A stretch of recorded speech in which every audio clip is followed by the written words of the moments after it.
हमारे साथ खास बातचीत करने के लिए पूर्ण गुरु श्री करौली शंकर महादेव महाराज जी हैं। महाराज जी अपनी चिकित्सा पद्धति के लिए जाने जाते हैं। आइए उनसे हम बात करते हैं। महाराज जी कौन सी चिकित्सा पद्धति का उपयोग करते हैं? हमने होम्योपैथिक सुना था, एलोपैथिक सुना था, आपके दरबार में कौन सी चिकित्सा पद्धति का उपयोग होता है? जो चिकित्सा है वो रोगों के लिए होती है। दरबार में जो रोगों की स्मृतियाँ होती हैं उसको वैदिक प्रक्रिया के द्वारा आपके प्रार्थना संकल्प से नष्ट किया जाता है। वो एक विज्ञान, बिल्कुल उन्नत विज्ञान है, जो पुरातन काल का विज्ञान है, जो सफलतापूर्वक दरबार संचालित कर रहा है।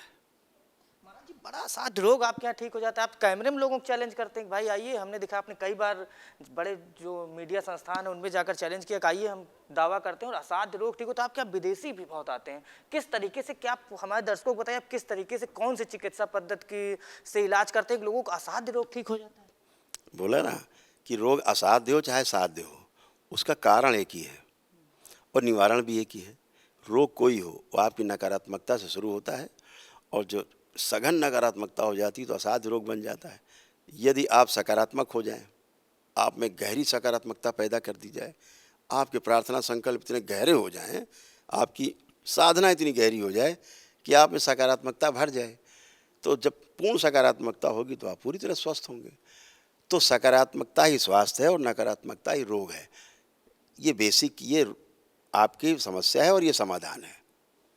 महाराज जी स्मृतियों का जीवन में क्या महत्व है? आप लगातार कहते हैं स्मृतियां, ये जो निगेटिव स्मृतियां आ रही हैं, पॉजिटिव स्मृतियां आ रही हैं, दर्शकों को हम समझना चाहेंगे कि स्मृतियां क्या?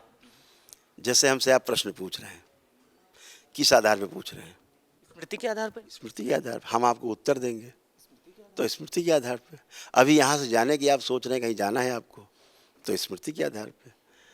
अगले दिन का कार्यक्रम तय करेंगे स्मृति के आधार पे। आज कार्यक्रम जो तय करें दिन भर के, पिछली स्मृति के आधार पे। सारा जीवन का चक्र स्मृतियों के आधार पे है। हमारा जन्म होना, हमारी मृत्यु होना, दोनों स्मृतियों के आधार पे है। हमारा जीना पूरा स्मृतियों के आधार पे। ये जो बीज है, स्मृति इसके अंदर है। अगर बीज सरसों का है, डालेंगे तो सरसों ही पैदा होगी, उसमें स्मृति है। आम का बीज डालेंगे, अमरूद का डालेंगे, जामुन का डालेंगे, उनसे वही निकलेगा जिसका वो बीज है, वही वृक्ष बनेगा। तो बीज को प्रमाणित कौन कर रहा है? वृक्ष। वृक्ष प्रमाणित कर रहा है कि हाँ मैं जामुन था, जामुन हूँ। तो स्मृतियाँ पड़ी हैं ना। इसी आधार पे जीव जगत जानवर जगत है। बकरी के बकरी पैदा होगी, भैंस की भैंस। स्मृतियाँ तो हैं, वहाँ आदमी पैदा नहीं हो जाएगा, आदमी के आदमी होगा। तो स्मृतियों के आधार पर ही सारा संसार संचालित है। एक एक वनस्पति, सारी प्राण जगत, प्राण ऊर्जा, चाहे देने वाली जितनी वनस्पतियां हैं, चाहे हमारा जीव जगत है, चाहे मानव जगत है, सब कुछ एक एक कण स्मृति के आधार पर है। स्वास्थ्य में स्मृतियों का क्या महत्व है? नकारात्मक आपकी स्मृतियां हैं तो फिर रोग बना रहेगा। अगर आप सकारात्मक रहते हैं तो रोग बनेगा ही नहीं, क्योंकि नकारात्मकता से ही आपके रक्त में सबसे पहले ऑक्सीजन की कमी होती है और ऑक्सीजन की कमी होगी, धीरे धीरे धीरे धीरे आपके मस्तिष्क में जब ऑक्सीजन की कमी होती जाएगी तो मस्तिष्क धीरे धीरे काम करने में असमर्थता व्यक्त करने लगेगा। फिर मस्तिष्क का, शरीर का तालमेल बिगड़ेगा और जब छोटे छोटे ट्यूमर्स और अवरोध पैदा होंगे मस्तिष्क में, रक्त संचालन में, और जो उसमें ऑक्सीजन की कमी होगी, तो फिर धीरे धीरे धीरे शरीर और मस्तिष्क का तालमेल टूटने लगेगा। जब वो टूटेगा तो भ्रम पैदा होगा, भ्रम पैदा होगा, उसी से भय उत्पन्न होगा, फिर भय से रोग बनेंगे। महाराज जी एक सवाल रहता है हमेशा लोगों के मन में, कैंसर जैसे जो नॉर्मल लोग जानते हैं कि सेल डिवीजन से होता है, आप लगातार ये दावा करते हैं कि आज तक जो एलोपैथिक चिकित्सा पद्धति वो जान ही नहीं पाई कैंसर क्यों होता है। सत्य है, बता दे कोई कैंसर क्यों होता है, लाइए डॉक्टर, चैलेंज। डॉक्टर तो कहते हैं सेल डिवीजन गड़बड़ हुई, कैंसर हो गया। कैसे सेल डिवीजन गड़बड़ क्यों हुआ है, कारण बताइए, उस कारण को रोक लीजिए, ना हो सेल डिवीजन, बताए कोई डॉक्टर।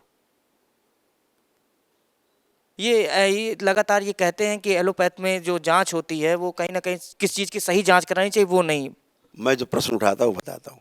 मैं ये नहीं कहता कि उनकी जांच गलत, मैं ये कहता हूँ जो जांच करानी चाहिए वो जांच नहीं करा रहे हैं, मैं ये कहता हूँ शुगर के मामले में, क्योंकि वो शुगर रेजिस्टेंस की जांच कराते हैं, डायबिटीज़ की नहीं।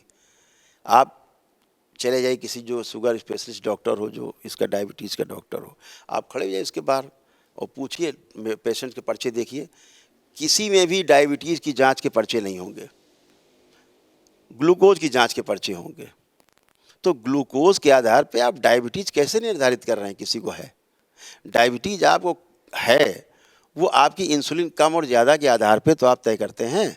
तो इंसुलिन कम है कि ज़्यादा, ये तो आपने टेस्ट कराया नहीं, आप टेस्ट करा रहे हैं ग्लूकोज का। तो आपने इंसुलिन कम या ज़्यादा है इसके आधार पे आपने इंसुलिन कम मान ली और इंसुलिन आपको देने लग गए। ये किस आधार पे दे रहे हैं?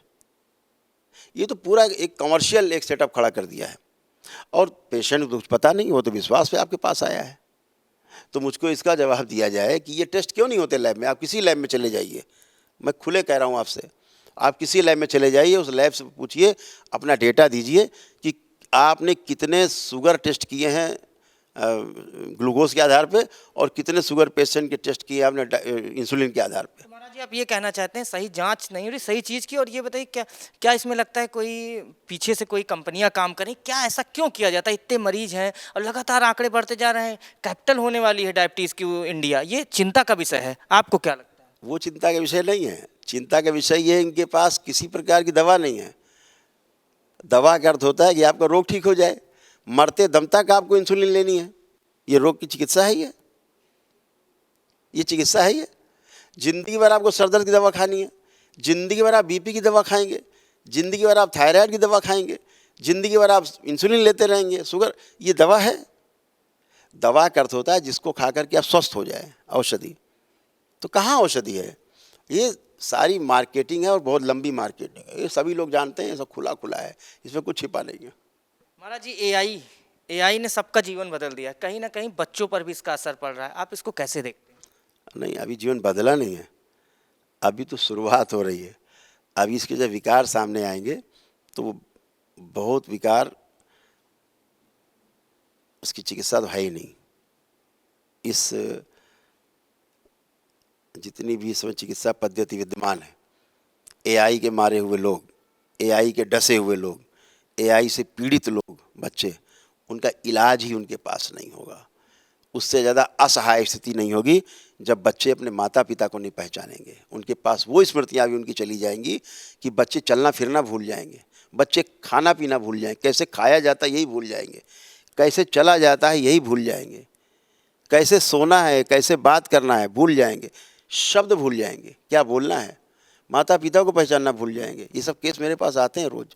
आप देखिए, तमाम वीडियोज़ पढ़ें, जब दरबार उनको व्यवस्थित करता है तब वो पिता माँ को पहचानते हैं और तब वो चलना फिरना सीखते हैं, तब अपना वो काम करना शुरू करते हैं। क्योंकि जो स्मृतियाँ हैं वो बहुत खतरनाक लेवल पे स्मृतियों का सारा गेम है एआई में। हम या बच्चे जो भी आजकल के एआई को यूज़ करना शुरू करे हैं, वो डीप में जाने की कोशिश करते हैं, एआई को समझने की कोशिश करते हैं।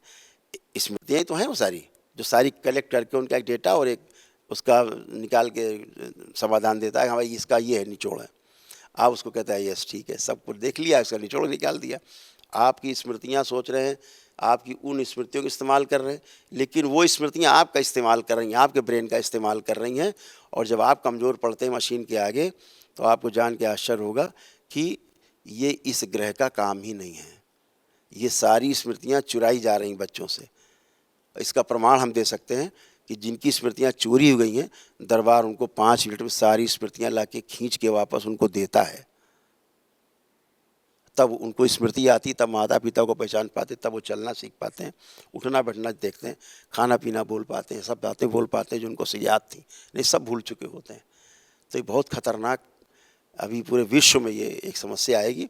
और फिर उसके बाद फिर चालू होगा आधुनिक चिकित्सा विज्ञान कि अभी इसका भी देखिए इलाज कितना बढ़िया है। एक सर्जरी यहाँ से करवाइए, एक चिप यहाँ डलवा लीजिए, दूसरी चिप यहाँ डलवा लीजिए, और उसके बाद फिर एआई का काम करिए। अभी देखो क्या क्या आता है। अभी तो भविष्य के घर में बहुत कुछ है। देवकी नंदन ठाकुर बड़े बहुत महाराज, कई संत कहते हैं हिंदू राष्ट्र को लेकर बड़ी चर्चा चलती है। आपको क्या लगता है भारत हिंदू राष्ट्र कब हो जाएगा? उन जैसे वो लगातार ये कहते हैं बहुत जल्द लगातार सनातन को लेकर कहा जाता है हिंदू राष्ट्र होना बहुत आवश्यक। आप क्या मानते हैं उनके?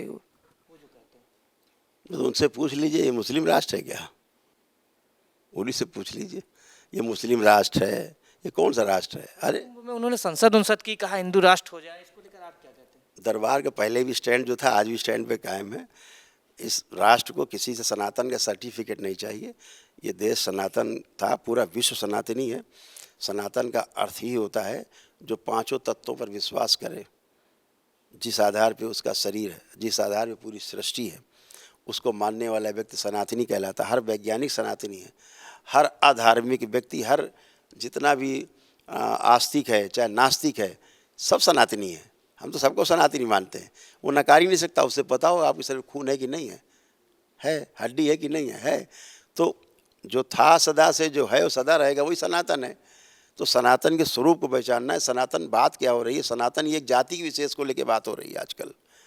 सनातन जाति विशेष के लिए नहीं है। सनातन पूरी मानव जाति, पूरी जीव जगत जितना भी है, जितने वनस्पति जगत है, पदार्थ जगत है, सारा मिला करके कण कण सनातन है। इससे कोई नहीं बच सकता।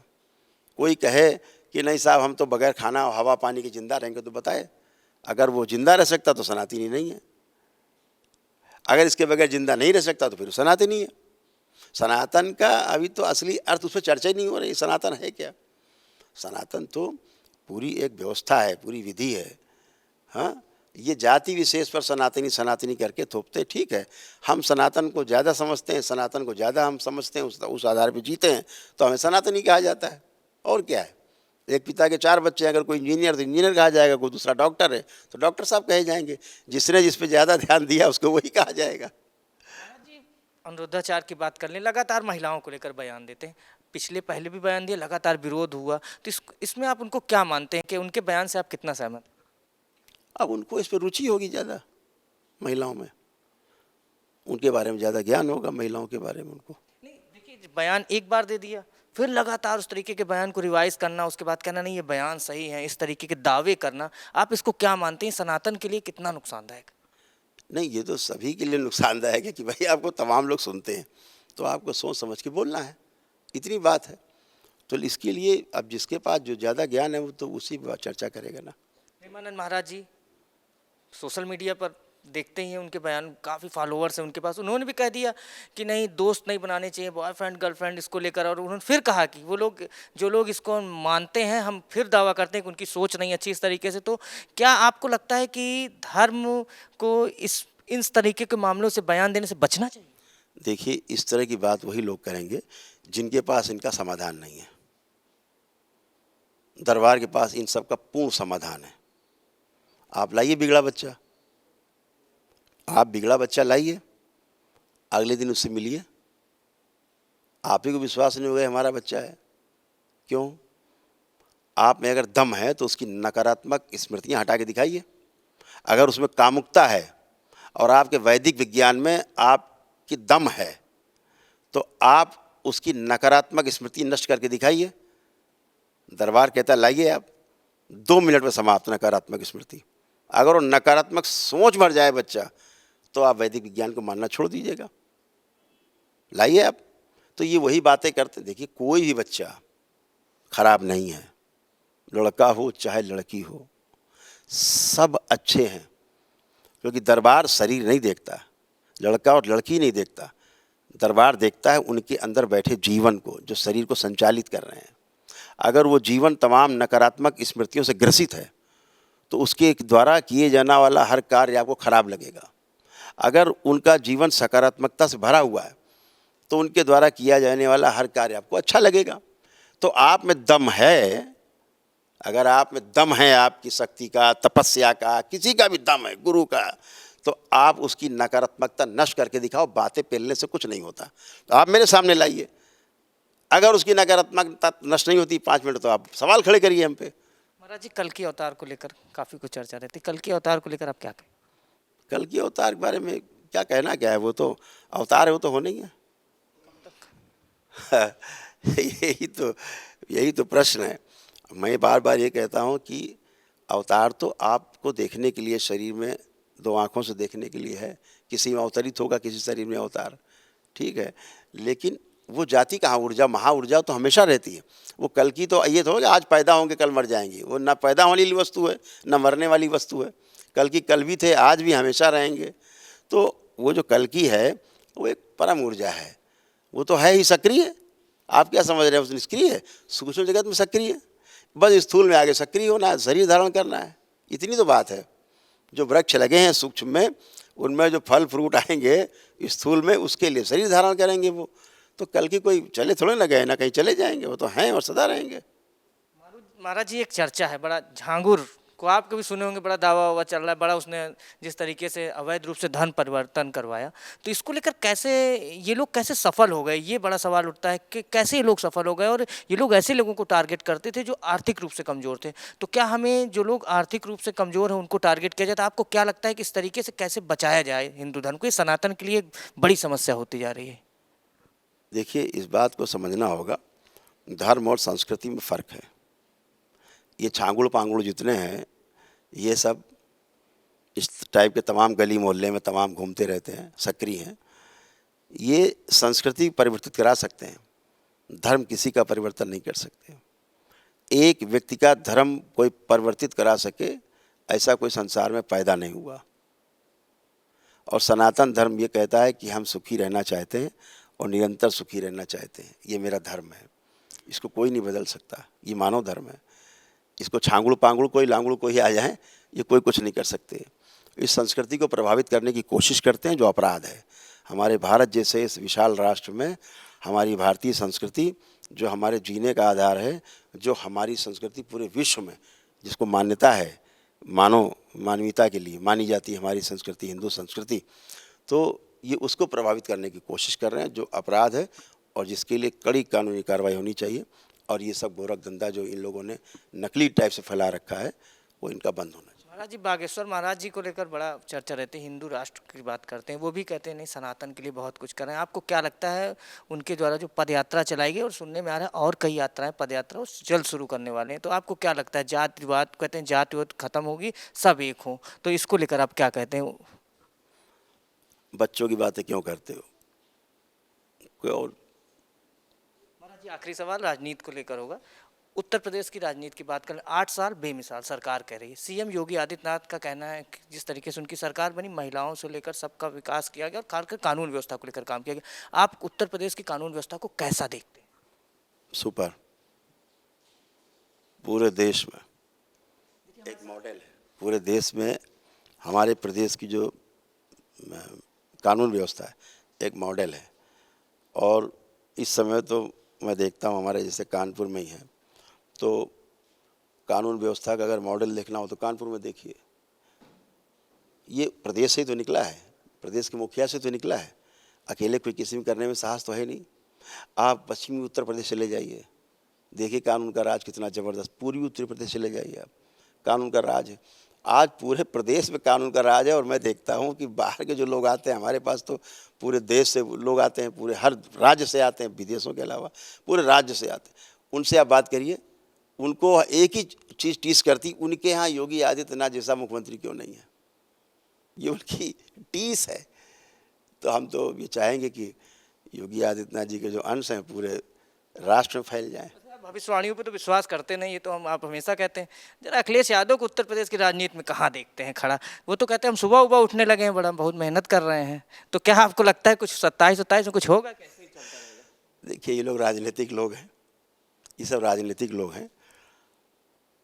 और ये सब बहुत दिन जो वो चलता है ना, वो से बोला जाए कि भ्रम पे जिया नहीं जा सकता है। जीने के लिए धरातल चाहिए। और चाहे अखिलेश यादव जी हो और चाहे कोई किसी पार्टी का व्यक्ति हो, अगर वो समाज से अपने को जोड़ नहीं पाया, समाज में जो हमारे नागरिकों की जो आवश्यकताएं हैं, जो उनकी डिमांड है, उनको समझ नहीं पाया, अगर उसकी नस को नहीं पकड़ पाया, तो वो राजनीति कभी नहीं कर सकता है। आप मौके से कोई चीज़ें आपको मिल जाएं, मौके के आधार पे कोई चीज़ आपको प्राप्त हो जाए, कुछ आपको परंपरा से प्राप्त हो जाए, इसमें अपना सीना ठोक के कि मेरा है, ऐसा करने से कोई फ़ायदा नहीं है। ये आज जो पूरे देश में शासन है भाजपा का, तो ये एक व्यक्ति का शासन नहीं है, पूरी पार्टी का है, पूरे देश का एक विचार, एक बड़ा विचार हो गया है। वो विचार ये हुआ है कि हम सनातनी हैं और हमें अपनी संस्कृति की रक्षा करनी है। ये एक विचार बड़ा हुआ है। इस बड़े विचार के कारण ही आज पूरे देश में एक माहौल है समरसता का, भाईचारे का, मित्रता का, पारिवारिक माहौल का एक माहौल है। आज भय का माहौल समाप्त हो रहा है। क्यों समाप्त हो रहा है भय का माहौल? क्योंकि आश्वस्ति है। हमें अपनी गवर्नमेंट से ये आश्वस्ति है कि अभी कोई क्राइम करेगा तो झटके में भी उसका निवारण होगा। जनता में अगर ये है कि हम आज मेरे साथ अपराध हुआ है और ये 20 साल बाद इसका निर्णय होगा, तो उसके लिए बहुत समस्या है। त्वरित न्याय चाहती जनता, जो प्रदेश में, पूरे देश में चालू है, चल रहा है। प्रदेश में उसका ये बड़ा भारी मॉडल है, प्रदेश सबसे बड़ा देश के अंदर है। अगर इस मॉडल को पूरा पूरा हर जगह अपनाया जाए, त्वरित न्याय, गरीबों को, पिछड़ों को, गरीबों को जो दबाए जाते हैं सबसे ज़्यादा, अगर उनको संरक्षण मिले, जो इस सरकार में मिल रहा है भरपूर, तो ये जो अच्छे से कर पा रहे हैं उन्हीं को जनता चुनती है। जनता उन्हें नहीं चुनती जो केवल एक व्यक्ति विशेष, जाति विशेष को लेकर चलते हैं। ये बहुत ज़्यादा दिन खेल चलता नहीं है, ये कुछ समय के लिए खेल चलता है और फिर धीरे धीरे धीरे लोग इसको किनारे कर देते। पीछे का इतिहास उठा लीजिए, सब ऐसा ही हुआ है। हमारे साथ खास आप बातचीत करने के लिए बहुत बहुत धन्यवाद। हमारे सभी सवालों का बेबाकी से उत्तर दिया। बागेश्वर धाम के लिए कहा, बागेश्वर भी बच्चे हैं, ऐसे शब्द का प्रयोग किया और अनिरुद्धाचार्य को लेकर कहा कि इस तरीके के बयानों से बचना चाहिए। और सनातन झांगुर जैसे लोग कितने पैदा होंगे, इससे कोई सनातन पे फर्क नहीं पड़ेगा। और एक आज फिर चैलेंज किया कि असाध्य रोग जो होंगे दरबार में आए ठीक होंगे। और इसके पहले भी कई वीडियोस सोशल मीडिया पर मिलियंस व्यूवर्स में वायरल हैं और विदेशों से लोग आते हैं। तो महाराज जी फिर दावा कर रहे हैं, इंडिया न्यूज़ पर उन्होंने दावा किया है कि असाध्य रोग ठीक होते हैं। और स्मृतियों को लेकर उन्होंने विशेष बताया कि स्मृतियाँ क्या होती हैं, निगेटिव पॉजिटिव।